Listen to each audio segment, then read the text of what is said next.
जी, मेरे साथ अल्लाहवाला चौक ज़िला वज़ीराबाद में पीटीआई के एक वर्कर मौजूद हैं। हम उन्हीं से पूछते हैं कि ये जो एफआईआर काटी गई है इसके हवाले से आप क्या कहेंगे? जी, जो एफआईआर है ये हमारी पार्टी की आदत के जो मुताबिक नहीं है। जो वो बतवा रहे हैं अफराद को, ये एफआईआर नहीं काटी जा रही। इसके लिए हम अल्लाहवाला चौक में इकट्ठे हुए हैं। इंशाल्लाह अभी हम 3 बजे की कॉल थी, अभी थोड़ी देर हो गई है। जब भी पार्टी की आदत का हुक्म आता है हम ब्लॉक कर देंगे हर चीज़ को।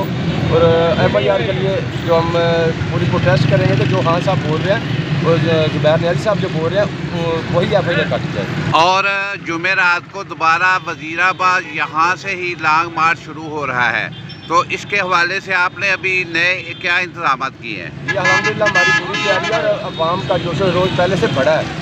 जी, जो ये पैदा करने चाहते थे थ्रेडनेस, वो बिल्कुल नहीं है। अवाम में अवाम पूरे जोश रोज़ के साथ पार्टिसिपेट कर रही है और हमें तालों पे ताले आ रहे हैं कि क्या टाइमिंग है। अभी जैसे ही हमारी पार्टी की आगे की तरफ करते हैं।